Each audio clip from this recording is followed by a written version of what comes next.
going to the doctor with the same issue over and over again and never getting any relief? Are you tired of buying all types of vitamins and supplements, hoping but not knowing for sure that they will keep you healthy?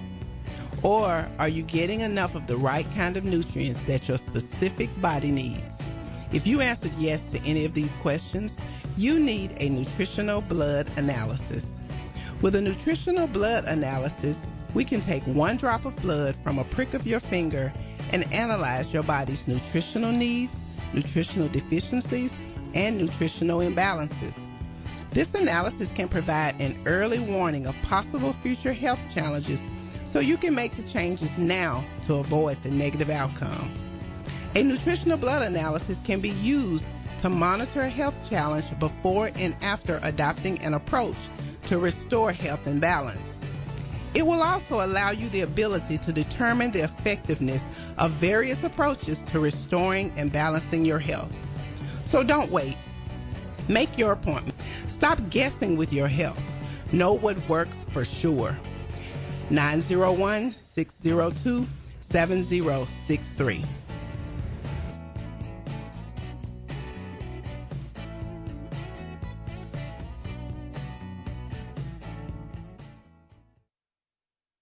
Graphics Printing, located at 890 East Range Road in Memphis, a complete print shop for all your printing needs. They do it all: color copies, resumes, funeral programs, rubber stamps, full-color business cards, wedding and graduation invitations, and more. 30-plus years of quality work and service. They're open Monday through Friday from 8 a.m. to 5:30 p.m., located at 890 East Range Road in Memphis, Tennessee, 901-345-9294. Graphics Printing. CJ Used Appliances, located at 3530 Jackson Avenue here in Memphis, Tennessee. Call them at 901-487-7882. CJ Used Appliances have the best prices in town. Sales and service, heating and air. Also the best appliances you'll find anywhere in the Mid-South. Refrigerators, microwave stoves, washers and dryers, deep freezers, dishwashers, whatever you need in used appliances. And folks, I'll tell you, they're the best used appliances anywhere you'll find. That's CJ Used Appliances, 3530 Jackson Avenue. All appliances come with warranty. You can call them at 901-487-7882. Again, 901-487-7882. CJ Used Appliances. C&S Motors Auto Sales, located at 2508 Summer Avenue, here in Memphis, Tennessee. Call them at 901-323-8778. C&S Motors Auto Sales has been around since 1984. Go by and see Chris today for some of the best pre-owned and used vehicles in the city. They have SUVs, minivans, cars, trucks, whatever you're looking for in pre-owned used vehicles. Hey, you can find it right there at C&S Motors Auto Sales. See Chris since 1984. They will treat you right. Call them at 901-323-8778. That's 901-323-8778. 2508 Summer Avenue, C&S Motors Auto Sales. This is Sergeant Chris Richardson with the Tennessee Highway Patrol, here to explain the Tennessee Hands-Free Law, which is a new state law effective July 1st, 2019. In Public Chapter 412, it makes it illegal for a driver to hold a cell phone or a mobile device with any part of their body, to write, send, or read any text-based communication, to reach for a cell phone or mobile device in a manner that requires the driver to no longer be in a seated driving position or properly restrained by a seatbelt, to watch a video or a movie on a cell phone or a mobile device, and to record or broadcast video on a cell phone or mobile device. So, can I still talk on my cell phone while driving? Yes. A driver is permitted to use an earpiece, headphone device, or a device worn on a wrist to conduct a voice-based communication. The driver may use one button on a cell phone or mobile device to initiate or terminate voice communication, and voice-based communication may also be used to send a text message. Learn more at handsfreetn.com.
Once again, it's 901-213-6020 if you want to join the conversation. And if you want to get in on what we're talking about on today, y'all continue to come on in the room, as they say, and we can get this thing going. Also, quick reminder, as I do every time, man, remind you guys that you can follow us on social media. Everything that the network is doing, which is Talkback Live Network. You see my logo up there on the top left, right above my head. And that's what it's all about, man. Talkback Live Network is what you're watching, what you're listening to. If you're listening to us live on the Spreaker app, we're live and in living sound on there, living color on, and everywhere else as well. Also, something I don't plug enough, TalkBackLive.org is live as well. You can listen there. If you look for more ways to listen live to our programming, there's a player at the top, near the top of the page there, where you can listen live. Every time a new program comes on, you go there, click play, or sometimes it'll already be playing, and you can hear us loud and clear on there as well. So, lots of ways you can listen, lots of ways you can watch, and lots of ways you can support Talkback Live Network. So, guys, I appreciate y'all tuning in. I'm going to get right into what I have for today. And you see that picture there. But first of all, if you want to call in and join the conversation, 901-213-6020 is the number. Once again, 901-213-6020. Interesting topic of discussion that's been coming up the last few days is something that was an even bigger topic of discussion for a while, the past couple of years, and that's been Colin Kaepernick. And you wonder, man, Colin Kaepernick, what's going on with him? What have you been following the league? The reason his name is kind of brought back up in NFL circles is because of all the quarterback injuries. Kind of talked a little earlier this week about some of those injuries. Big Ben Roethlisberger is out for the season with some type of injury. I believe it's his elbow. Drew Brees is out for 6 to 8 weeks. The Jets lost their quarterback, Sam Darnold, for a while. Luke Falk is their quarterback. The Jaguars lose Nick Foles. Basically, as soon as he gets there, in his first, real action, he's out, and, they have to replace him. So all these teams replacing, with these sudden injuries to major quarterbacks has the people wondering, okay, it's been years since the entire, Kaepernick kneeling saga, started. I wonder, okay, has it been long enough that the NFL can be like, okay, you know what? I think we're willing to dive into those Colin Kaepernick waters again. I think we're willing to take that chance now and sign this guy that really hasn't done anything wrong, and take a chance and hopefully, mend some fences, so to speak. And the answer has been a resounding no from the NFL thus far. So let's get into the actual news of the story that I have here. So, Colin Kaepernick's agent has reached out to every single team that needs a quarterback, that has quarterback issues, that could use a backup quarterback, which can be a lot of teams. They've reached out to tons of teams on their own, saying, hey, look, we just want to let you know Kaepernick is ready. He's in shape. He's working out every day, 5 a.m. in the morning. He's in the best shape of his career, his life, according to his agent, Colin Kaepernick himself. And they're putting out feelers to these teams. Okay, we know y'all lost a quarterback. We know there's injuries going on. And if you want a quarterback that's been to a Super Bowl, that's been to the NFC title game, that's been a Pro Bowler, that's still not that old, I believe he's 32 if I'm not mistaken, that's in great shape, that has experience as a starting quarterback in high pressure situations, then Kaepernick is your guy. So that's what's going on right now with his agent putting out all this stuff. Now, as maybe a lot of you would expect, there have not been any calls back on that end as of yet. According to Kaepernick and his agent, they haven't heard any calls back, any messages. Ain't no texts, no emails, nothing from any NFL teams. So that's to make me wonder, what is it that's holding up the process? Is it still the fact that Kaepernick kneeled, and is that still having an effect throughout the league? What's going on, Greg? I see you coming in. Frankie, I see you there. Shout out to you. Shout out to all the rest of y'all coming in as well. Talking Colin Kaepernick. And what's interesting to me, his agent and Cap's people also made it known that he's willing to accept any role whatsoever with the team. Whether it's a starting quarterback, whether it's a backup quarterback, whether it's a third string quarterback. They literally want teams to know he is not sitting here demanding to be the starter. He's not demanding to be anything. He just wants to be back in the process, back on the field, back in practice, even if he has to be that veteran guy, on the sideline that gives advice to the rest of the team or whatever. It seems like he's willing to take whatever role comes his way. And that's very interesting to me. So here's, before I get into some more things on this, here are, and I named teams that lost major quarterbacks: the Steelers, the Saints, the Jets, and the Jaguars. Now, here are the starting quarterbacks for these four teams as of right now. The Steelers' starting quarterback is Mason Rudolph. After Big Ben went down, they decide that they're going to stick with Mason Rudolph. The Saints, Teddy Bridgewater.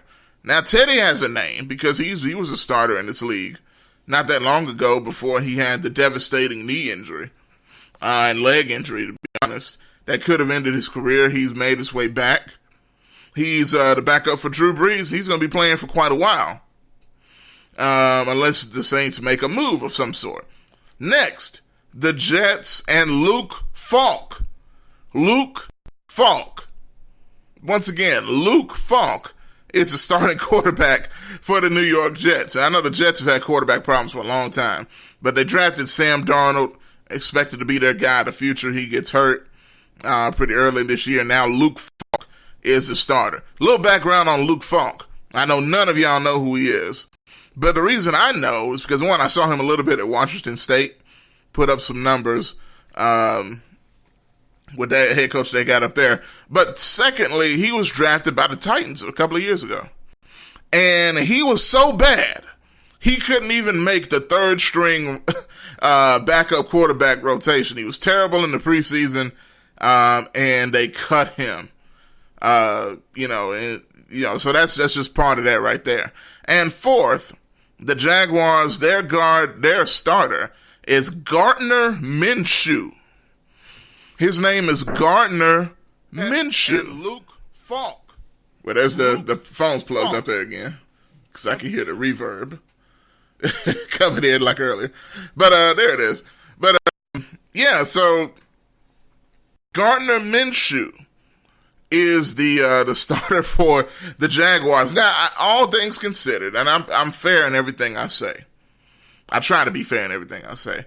Gardner Minshew looked really good after Nick Foles got hurt, and it looks like they're going to stick with him. I guess he's a guy they drafted. I have no clue where he came from, so for that.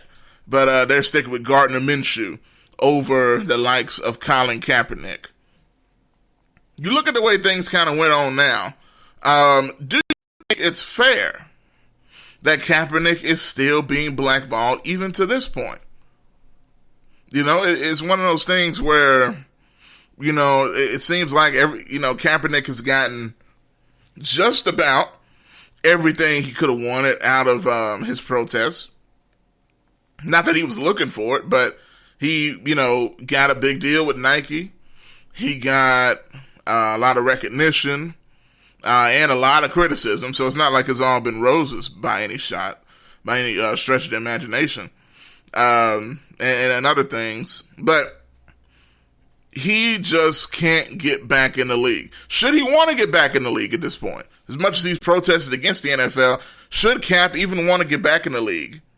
And do you blame these owners for still not budging on their stance of bringing him back?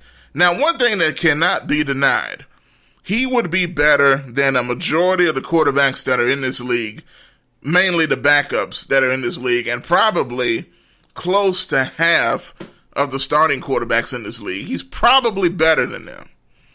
He probably is. But does that even matter at this point? Should it matter? Is it still a matter of race? Is it still a matter of prejudice? Or is it just a matter of they don't want to deal with that stuff anymore?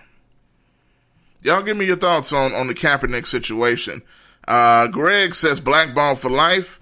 Also, he says you have to figure that lawsuit may be part of it now. Think about it. Let's say he gets signed by a team but doesn't get what he thinks is a fair shot and possibly sues that team. Oh, I mean, now, I hear you, but I honestly can't see Cap going back down the lawsuit route again. I mean, what are you suing for? If you're still suing at this point, then you just either, suing because they're not starting. I don't think Cap is even that type. I don't know. Like I said, I don't think he would do all that type of petty stuff, man. Even the protest was not about pettiness. It was about trying to make a point. And I think the point was made, but he's still trying to get in the league. Now, Eric Reed is in the league. He was the guy that sat right next to him. Matter of fact, that kneeled right next to Cap. He's playing for Carolina Panthers. Got signed last year as a safety. And he's still playing for them, doing his thing. He's still taking his stance. I don't think he's kneeling anymore. I don't know.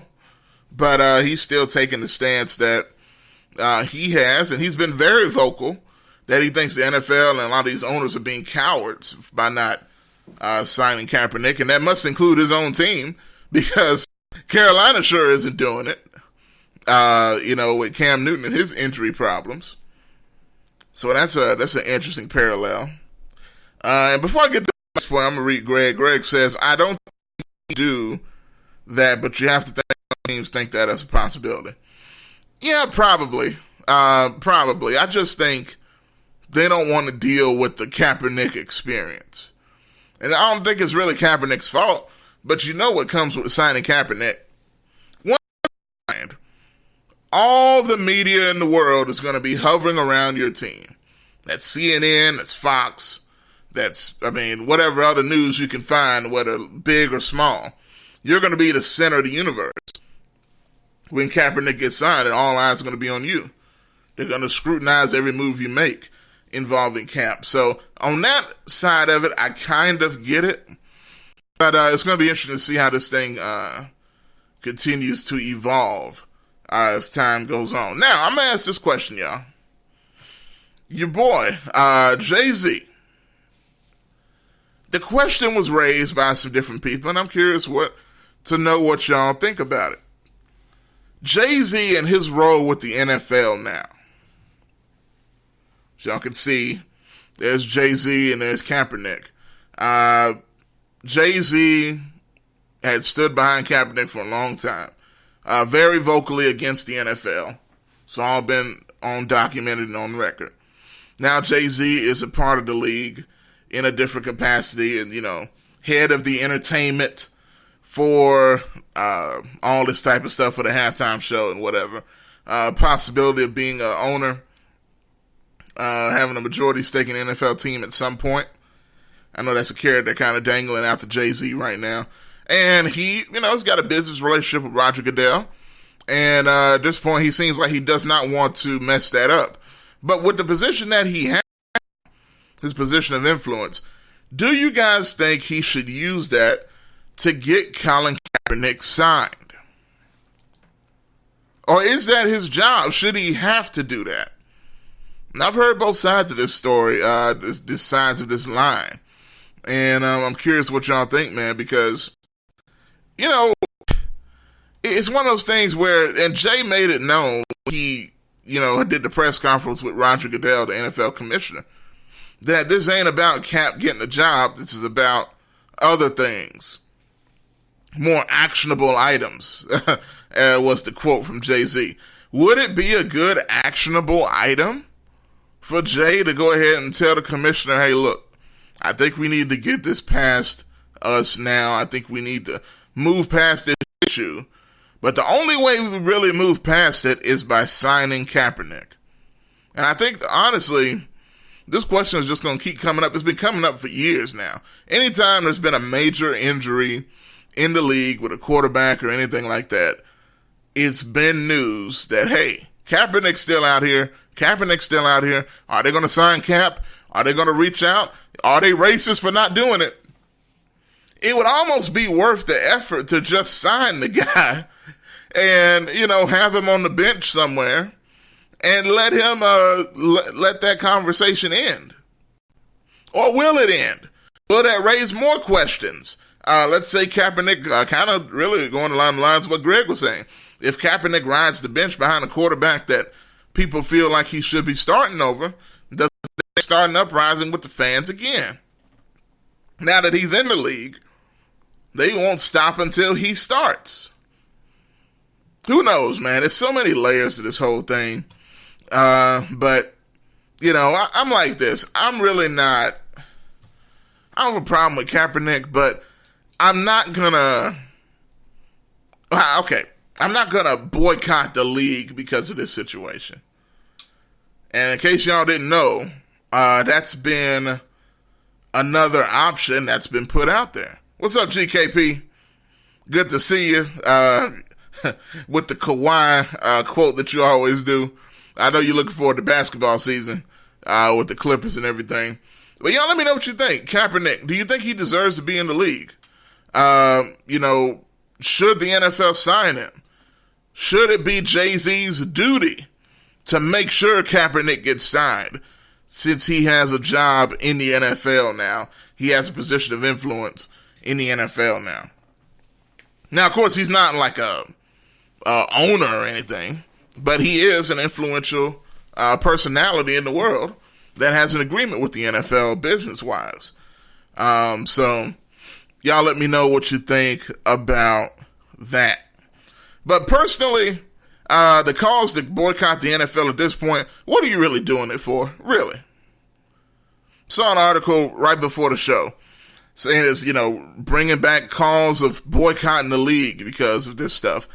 I understand, but really, what are you doing? Like, the boycott, did it really do anything? Cap still doesn't have a job. Jay-Z done jumped on the board of the NFL. Now, he was boycotting the league. He didn't got a job with the league. I mean, I don't know how much more parallel you can get from that. You know, look, I done boycotted enough. It's time for me to make some money. So, you know, what do you do? What do you do? And should that even be a way of concern anymore? So, y'all let me know. If you feel like calling in, you can. 901-213-6020 is the number to call. Also, leave your comments on Facebook as you're doing right now as well, and I'll get to those shortly. Once again, it's the final show of the week. And if y'all want to get in, you can. I know we had a fired up show this morning about the things we were talking about, and you can still catch that show on our Facebook pages. But I'm going to move on to my next topic. And prepare yourselves for the photo coming. There he is. There he is, ladies and gentlemen.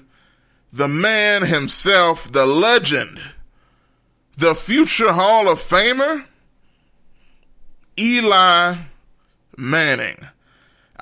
As you know, Eli Manning has been benched by the New York Giants after all these years of being their starting quarterback, after having one of the longest streaks of consecutive starts in NFL history, not missing a game with the Giants, which in itself is incredible at the quarterback position. Give him credit for that. But they have replaced Eli Manning. He's been benched. Looks like the Giants are finally moving into the future. Something they should have done probably a long time ago. GKP, I see you appreciate this photo. But all that being said, the discussion has been started. It's been raised. It's been bandied about here and there. Should Eli Manning be a Hall of Famer? Is he a Hall of Fame quarterback when his career is all said and done? And at this point, it's all but said and done because he's done. He has not had a good start to this season, which to me was pretty much expected. And the Giants decide, okay, we spent a big draft pick on this guy, Daniel Jones, from Duke, a quarterback many people believe the Giants well overshot for. Drafted him way too high, a lot of people feel. But nonetheless, the deal is done. So with that being said, should Eli Manning enter the Hall of Fame? Now, there's an argument for and there's an argument against, just like with anything else. Here's the typical argument that's made when you talk about Eli Manning and whether he should be a Hall of Famer. First, the first few things that are brought up: Super Bowl champion. He is. 2-time Super Bowl MVP. He is. Now, right there, incredible accomplishments. Amazing. Those are things a lot of players in NFL history can never say that they've done. And that's be an MVP in a Super Bowl 2 times in a row. And not only that, his 2 Super Bowl victories were against the dynasty of this era, the team that is the epitome of excellence in the NFL over the past 10 plus years, and that's the New England Patriots. The first time, I'll never forget, was a New England Patriots team walking into the Super Bowl undefeated. Walking into the Super Bowl undefeated, taking on Michael Strahan and Justin Tuck and all those boys on that defense. That Giants defense is one of my favorite defenses in NFL history, to be perfectly honest with you. That was a great defense. That was the real anchor of that team. It wasn't Eli, to be perfectly honest with you. That defense was the anchor. Brandon Jacobs was the running back and all that stuff they had going on at that time. Ahmad Bradshaw, if y'all remember those guys. That was the first Super Bowl Eli Manning won. But you got to give him some credit because he played exceptionally well heading into the Super Bowl. And he played great when the Super Bowl and it mattered most. You got the incredibly lucky play to David Tyree, the helmet catch, and all that stuff. And that's why he won MVP. You got the incredible broken sack with Richard Seymour hanging off the back of his jersey. Somehow Eli Manning broke all those tackles and threw that Hail Mary to David Tyree. Rodney Harrison, who's also a Hall of Famer, was with the Patriots at the time, couldn't break up that pass. I can see that in my mind right now. That was a great Super Bowl. The Randy Moss, Tom Brady, undefeated Super Bowl team that stopped their chances of breaking the Dolphins' Super Bowl record. Then, I believe it was a year later, they skipped a year. You know, the year in between, they were not that good. They were average again. Then the next year, I believe, they went back to the Super Bowl, ironically against the Patriots again. And ironically again, Eli Manning made a great pass to Mario Manningham down the sideline. Pressed up against their own goal line, he throws an incredible bomb, perfectly placed on the sideline. And once again, they made history in another drive against the Patriots. The Patriots don't lose in the Super Bowl, except unless it's the Giants. So that right there alone gives Eli Manning some credit that he should get. That aside, he's also 6th in NFL history in completions, 4,860. He's 7th in NFL history in yards passing, and he's 8th in NFL history in passing touchdowns. So all that being said, man, that is a really good resume. I can't say great. He wasn't a great player. He was good, and he was great at times. Just like in those 2 Super Bowl runs, I think he had, some measures of greatness. He wasn't a Trent Dilfer. Y'all remember Trent Dilfer was nothing, was a bum that won a Super Bowl with the Baltimore Ravens because they had probably the greatest defense ever that won them that Super Bowl. I think back in 2001. But y'all, let me read some more of these comments here. Frankie says, I don't believe he is a Hall of Gamer, but I am sure he'll make it. Okay, Greg says he must get in. 2 Super Bowl wins, MVP of both, durable. He just won't be a first ballot. GKP, the Cowboys fan, I'm curious what you got to say about your hated nemesis with the Giants. He says, put him anywhere you want, just don't put him back on the football field. Period. Says GKP. Oh, man, come on now. Well, and I must say, to be real, Eli doesn't need to get back out there. Look at him. First of all, look at him. Look at him. Look at that face. What does that face say? That face says, get me out of here. That's what that face says. That face says, I'm done. That face says, I'm done. Now, one of the arguments against Eli, as you can kind of see in the graphic, ironically, of course, this wasn't from this year, to be fair. That's one of his famous photos of the crazy faces Eli happens to accidentally make while he's standing on the sideline, looking as inept as possible. But you see there are 15 interceptions that season. He had 3 in this game in question. And that was 15 interceptions in the first 6 games of that season. 15 interceptions in 6 games? That is unbelievable. And that's one of the things. Eli Manning has led the league in interceptions 3 times in his career. He's also been very mediocre. His win-loss record, and I know that's a team aspect, but his win-loss record is almost right at 500. 50-50, 50% winning percentage.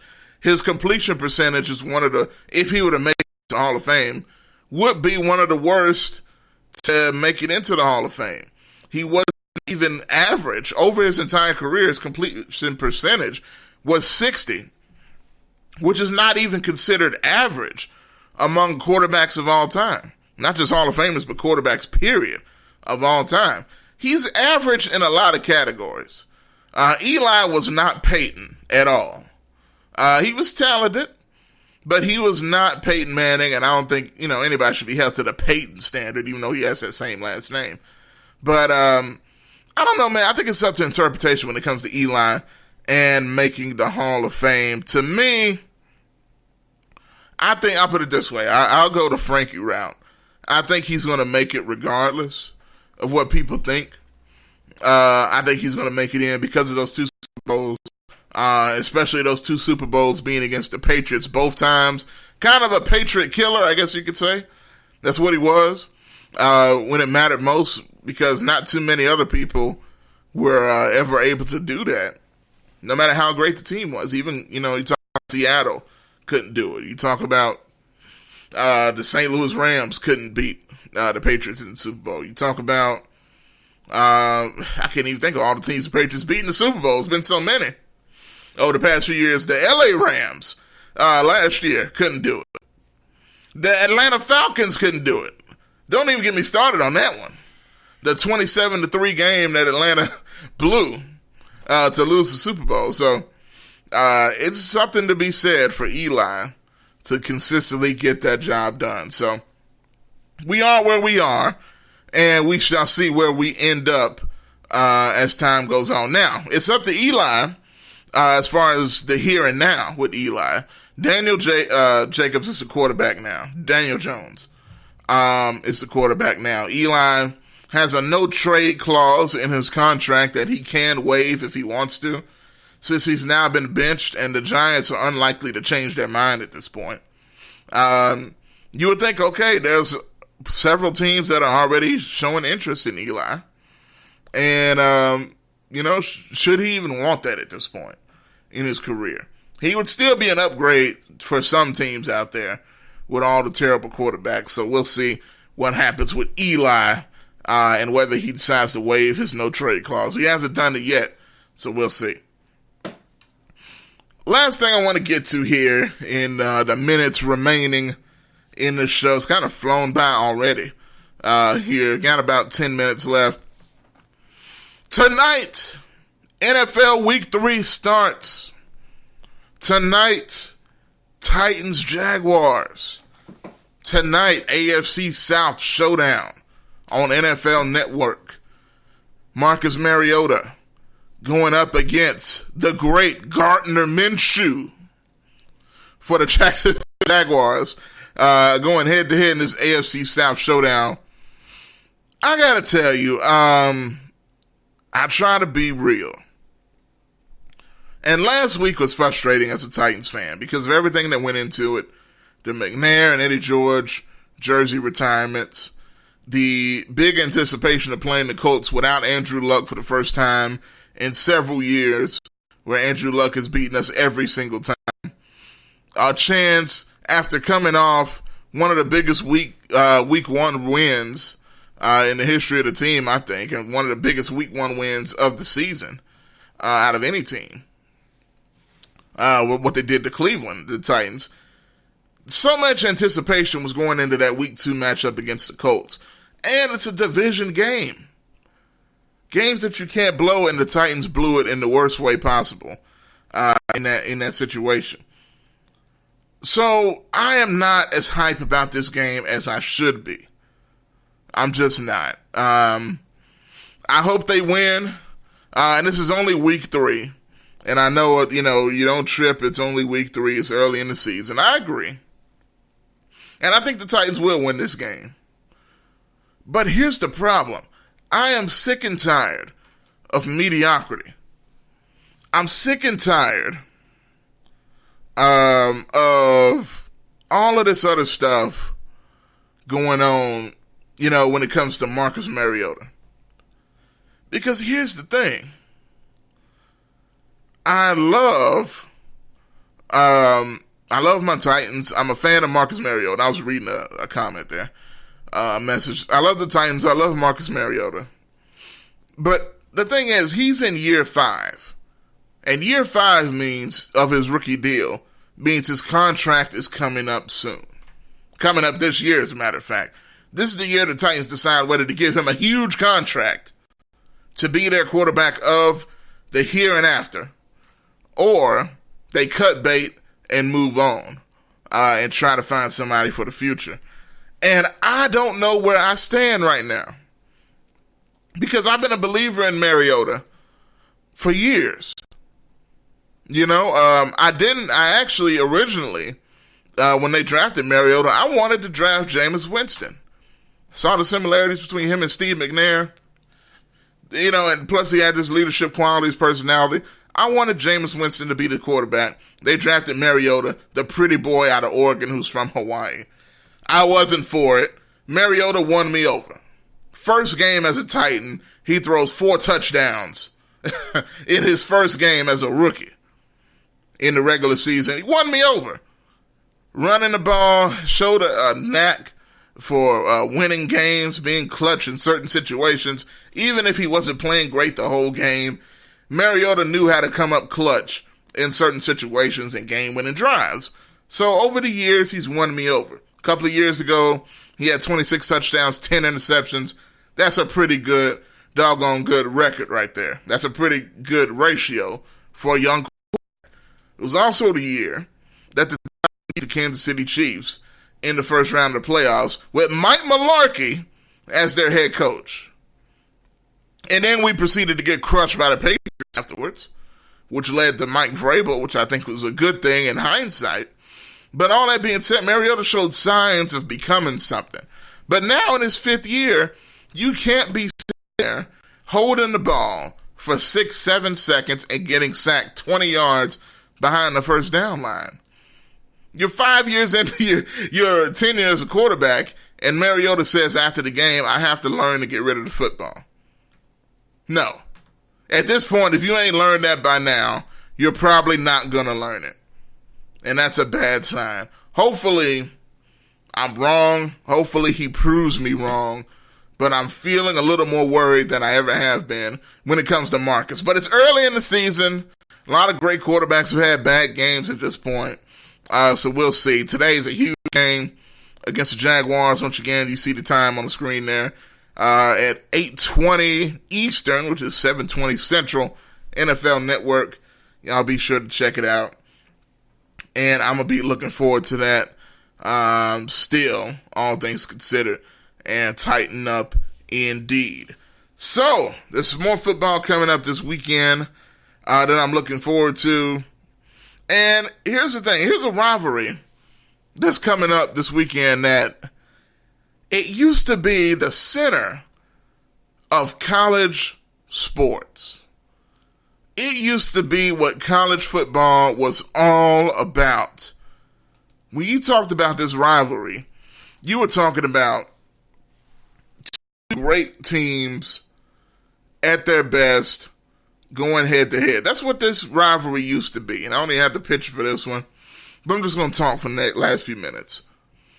You're talking about the Tennessee Volunteers and the Florida Gators. Did you know they play this Saturday? Did you know that? I didn't until a couple of hours ago. I really didn't. That used to be a game, and unless you're, a lifelong Vols hater or whatever, I wasn't a lifelong Vol hater like a lot of y'all. That's not me. I was a Philip Former fan, Casey Clausen, Travis Henry, Dante Stallworth, Albert Hainsworth, John Henderson fan. I can even more. Arian Foster later on. I was a Vol guy when the Memphis Tigers were terrible. Oh, around here had Rip Shear, and holding on to Tommy West after he done quit, and just didn't care anymore. I was, and I appreciated Memphis football, and I tried to cheer for him, but I was a Vol guy. I'm more of a Memphis guy than a Tennessee guy now, because the Vols have been the mediocrity of college sports, period. And it's almost a shame to see where this once illustrious football program has fallen. They're celebrating beating Chattanooga. What are we doing? Vol Nation is celebrating beating the Chattanooga, whatever they are. That's what you're supposed to do. Some people didn't even know Chattanooga had a football team. Not even UT Chat. I feel like I've heard of UT Chattanooga more than actual Chattanooga. That was Chattanooga they played and beat them. But you can't beat BYU at Neyland Stadium. You can't beat, the first game was Georgia State comes in and steps all over the Vols. It's going to be interesting to see what happens this weekend. Do the Vols have any pride anymore? Or has it all been stomped away? But we shall see. I'm sure, it's one of those things, Tennessee, Florida, I can't help but glance at it when it's on. But we're going to see what happens, man, because Florida has embarrassed the Vols every single year. A couple of years ago, the Vols were this close to beating them finally after this long losing streak. Florida comes back and beats them. Then last year, it's just a beat down. We'll see what happens. Now, last thing I'm going to hit on here in the last few minutes, Memphis Tigers football. Oh, man. Let me read these last couple of Frankie comments real quick. She says, unless something changed, you probably need to cut ties. He has a little better than average to me. I can't doubt it when it comes to Mariota. Also says, my older daughter is a UT Knox graduate, and she has taken their schedule off the refrigerator. Hey, I don't blame her at all. I'm surprised it's not burnt. It might be. You never know. 'Cause some Vol fans are burning this stuff. Even though I got to admit, I never understood the burning your jersey. You bought that jersey. What you going to burn it for? Even though the Vols are terrible, they don't care about you burning their stuff. You already bought it. You paid for it. So the burning thing is stupid. That's one thing. But taking it off the refrigerator, Frankie, I am in support 1,000%. Memphis, they don't play this weekend, the Memphis football team, that is. No games. It's a bye week. But there's a lot of injuries going on with the Tigers that probably are reasons for concern, to say the least. Patrick Taylor, running back for the Tigers, is out for looks like 5 to 6 weeks now. At first they were saying maybe a couple of weeks. Now it's been pushed back even further. And, there's even some scuttlebutt that he might miss the rest of the season. That is not good. That is not good whatsoever. Because all you Brady White lovers, all you Brady White, supporters, you better hope Patrick Taylor gets healthy, because I love Kenneth Gainwell. He's become the new star in the Memphis backfield. But he can't carry you when you play good teams. Gainwell is not a big back. He's good. He's a good speed guy. He's going to run over teams like we've been playing so far. But when you stack the box with 10-9 guys, they're going to force Brady White to throw the football. And you better believe that's coming with Navy. And that coach, who knows Memphis like the back of his hand, he knows how Mike Norvell runs his offense. He knows that Brady White is limited as a quarterback. And let's put things in perspective a little bit. Brady White, last week, when the Tigers beat down the team that they play, I can't even think of the name at the moment. But it's a team that they should have ran off the field, and they did. But what did Brady White do? And I believe it was South Alabama. It was South Alabama, at South Alabama. What did Brady White do in the game against South Alabama? Here's the thing, and I hate I didn't bring this up when it happened. Brady White threw for 209 yards. 209 yards. That's 9 yards outside of 100, the 100 level. You know what I'm saying? He just over the 199-yard mark. He had an interception. He did not look stunning whatsoever. So you put all this in perspective.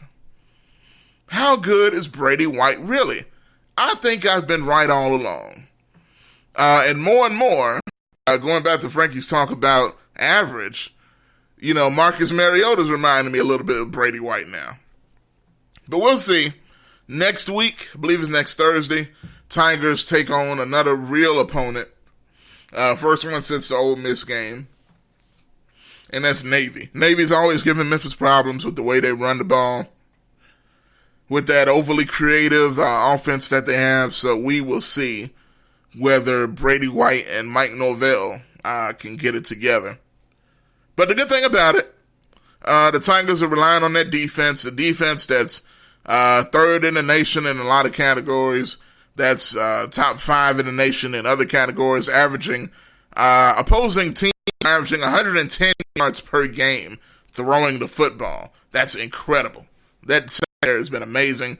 Adam Fuller, if I'm going to give Coach Norvell credit for anything, that was hiring Adam Fuller as a defensive coordinator. So, y'all enjoy this sports weekend. I'm about to get on out of here and enjoy it myself. Get ready for this Titans game later on. So I appreciate y'all for tuning in, for watching, for listening. And I'm going to talk to you guys next time. But right here on TalkBack Live Sports, we are out of here. You never know when we're going to be live again.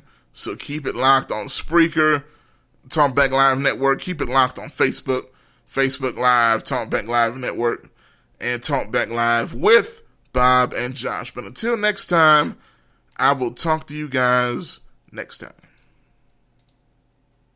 Are you tired of going to the doctor with the same issue over and over again and never getting any relief? Are you tired of buying all types of vitamins and supplements, hoping but not knowing for sure that they will keep you healthy? Or are you getting enough of the right kind of nutrients that your specific body needs? If you answered yes to any of these questions, you need a nutritional blood analysis. With a nutritional blood analysis, we can take one drop of blood from a prick of your finger and analyze your body's nutritional needs, nutritional deficiencies, and nutritional imbalances. This analysis can provide an early warning of possible future health challenges so you can make the changes now to avoid the negative outcome. A nutritional blood analysis can be used to monitor a health challenge before and after adopting an approach to restore health and balance. It will also allow you the ability to determine the effectiveness of various approaches to restoring and balancing your health. So don't wait. Make your appointment. Stop guessing with your health. Know what works for sure. 901-602-7063.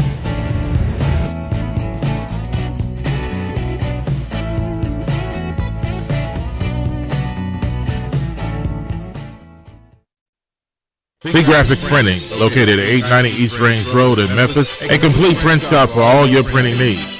They do it all: color copy, resumes, funeral programs, rubber stamp, full color business cards, wedding and graduation invitations, and more. 30 plus years of quality work and service. They're open Monday through Friday from 8 a.m. to 5:30 p.m.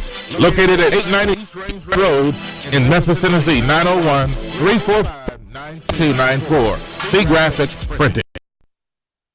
CJ Used Appliances, located at 3530 Jackson Avenue here in Memphis, Tennessee. Call them at 901-487-7882. CJ Used Appliances have the best prices in town. Sales and service, heating and air. Also the best appliances you'll find anywhere in the Mid-South. Refrigerators, microwave stoves, washers and dryers, deep freezers, dishwashers, whatever you need in used appliances. And folks, I'm telling you, they're the best used appliances anywhere you'll find. That's CJ Used Appliances, 3530 Jackson Avenue. All appliances come with warranty. You can call them at 901-487-7882. Again, 901-487-7882. CJ Used Appliances. C&S Motors Auto Sales, located at 2508 Summer Avenue here in Memphis, Tennessee. Call them at 901-323-8778. C&S Motors Auto Sales has been around since 1984. Go by and see Chris today for some of the best pre-owned and used vehicles in the city. They have SUVs, minivans, cars, trucks, whatever you're looking for in pre-owned used vehicles. Hey, you can find it right there at C&S Motors Auto Sales. See Chris since 1984. They will treat you right. Call them at 901-323-8778. That's 901-323-8778. 2508 Summer Avenue, C&S Motors Auto Sales.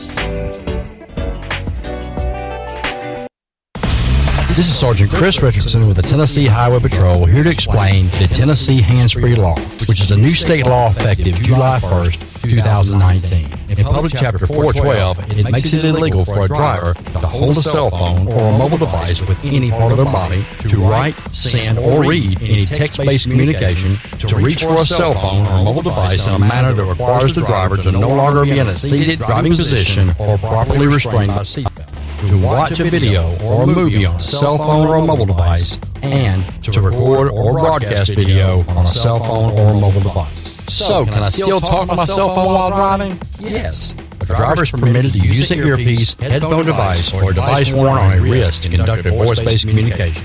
The driver may use one button on a cell phone or a mobile device to initiate or terminate voice communication, and voice-based communication may also be used to send a text message. Learn more at handsfreetn.com.